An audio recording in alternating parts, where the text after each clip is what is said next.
கர்த்தருடைய பரிசுத்த நாமத்துக்கு மகிமை உண்டாவதாக.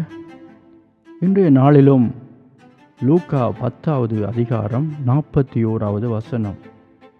இயேசு அவளுக்கு பிரதி உத்தரமாக, மாத்தாளே மாத்தாளே, நீ அநேக காரியங்களை குறித்து கவலைப்பட்டு கலங்குகிறாய்.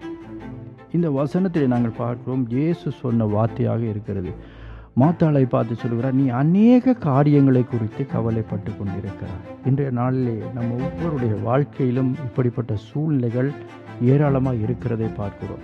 குடும்பத்தை குறித்த ஒரு கவலை, பிள்ளைகளை குறித்த ஒரு கவலை, நம்முடைய வாழ்க்கையில் ஆசீர்வாத குறைவுகள் உண்டு என்கிற கவலை, பண தேவைகள் சந்திக்கப்படவில்லையே என்கிற கவலை, பிள்ளைகளின் படிப்பை குறித்து அல்லது பிள்ளைகளுடைய திருமண வாழ்க்கையை குறித்து அல்லது ஒரு வேலை இல்லையே என்ற ஒரு கவலை, சமாதான குறைபாடுகள் நம்முடைய வாழ்க்கையில் இருக்கிறது, பாதுகாப்பு குறைபாடுகள் நம்முடைய வாழ்க்கையில் இருக்கிறது, பலவிதமான நஷ்டங்களை நோக்கி நாம் கடந்து சென்று கொண்டிருக்கிறோம் என்ற குறைவுகளை கண்டு நாங்கள் கவலைப்பட்டு கலங்கி கொண்டிருக்கிறோம். பிள்ளைகளின் திருமணங்கள், ஜெபத்துக்குரிய பதில் வரவில்லை, எனக்கு கிடைக்க வேண்டியது என்ன கிடைக்கவில்லையே என்ற கவலை, இப்படிப்பட்ட எதிர்பார்ப்புகள் நம்முடைய வாழ்க்கையில் கிடைக்கல என்று சொல்லி நீங்கள் இந்த நாட்களிலே கவலையோடும் ஒரு கலங்குகிற சூழ்நிலையிலும் நீங்கள் இருக்கலாம். எந்த சூழ்நிலையாக இருந்தாலும் கர்த்தர் வார்த்தையை அனுப்பி அவர் சுகப்படுத்துகிற தேவன், வார்த்தையை அனுப்பி அற்புதங்களை செய்கிற தேவனாக இருக்கிறார். இன்றைக்கு உங்களுடைய வாழ்க்கையிலே தேவன் கொடுக்கிற வார்த்தை என்னவென்று சொன்னால், யோவேல் 2வது அதிகாரம் 21வது வசனம் ஆண்டவர் இன்றைய நாளிலே கொடுக்கிறார். தேசமே பயப்படாதே, மகிழ்ந்து களிகூறு, கர்த்தர் பெரிய காரியங்களை செய்வார். ஆமென்.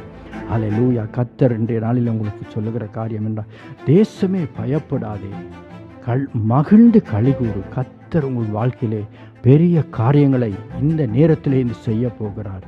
இந்த வசனத்தை நாங்கள் இந்த நாட்களிலே பிடித்து கொண்டு மகிழ்ந்து, இந்த சூழ்நிலையிலும் நாங்கள் மகிழ்ந்து, கர்த்தருக்குள் மகிழ்ந்து, அவரை பாடி துதித்து, அவரை மகிமைப்படுத்தி, அவரை ஆராதனை செய்து, இந்த சூழ்நிலையில் நாங்கள் ஆராதனைகள் செய்து மகிமைப்படுத்தி கொண்டிருக்கிற பொழுதே கர்த்தர் நம்முடைய வாழ்க்கையிலே எல்லா காரியங்களையும், அவர் சூழ்நிலைகளை மாற்றி பெரிய காரியங்களை அவர் செய்ய போகிறார்.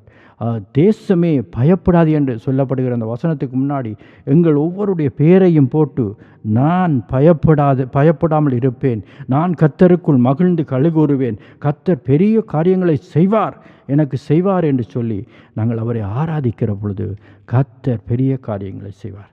இந்த நாளிலே நாங்கள் எதிர்பார்ப்போம், கர்த்தர் எனக்கு பெரிய காரியங்களை செய்ய போகிறார் என்று சொல்லி கர்த்தர் நம்முடைய வாழ்க்கையிலே மாறுதலை கொண்டு வருவார். ஆமென். அன்பின் பரலோக தகப்பனே, இந்த நேரத்துக்காக நன்றியப்பா. இந்த வேளையிலே இந்த வசனத்தை கேட்டுக்கொண்டிருக்கிற ஒவ்வொரு பிள்ளைகள் மேலும் கர்த்தர் ஆசீர்வாதத்தை கட்டவிழ்க்கும்படியாக ஜெபிக்கிறேன். அவருடைய எதிர்பார்ப்புகள், அவருடைய கலக்கங்கள் எல்லாம் நீங்குவதாக, அவருடைய எதிர்பார்ப்புகள் எல்லாம் கிடைப்பதாக என்று சொல்லி ஜெபிக்கிறேன். ஆண்டவரே, அப்பா தகப்பனே, அநேக காரியங்களை குறித்து கவலைப்பட்டு கலங்கி கொண்டிருக்கிற ஒவ்வொரு குடும்பங்களின் மேலும், ஒவ்வொரு பிள்ளைகளின் மேலும் கர்த்தருடைய அபிஷேகத்தின் வல்லமை இறங்கட்டும். ஆண்டவரே, பெரிய காரியங்களை செய்யும்படியாக ஜெபிக்கிறேன். இயேசு கிறிஸ்துவின் நாமத்தை ஜெபிக்கிறேன். ஜீவனுள்ள நல்ல பிதாவே, ஆமென்.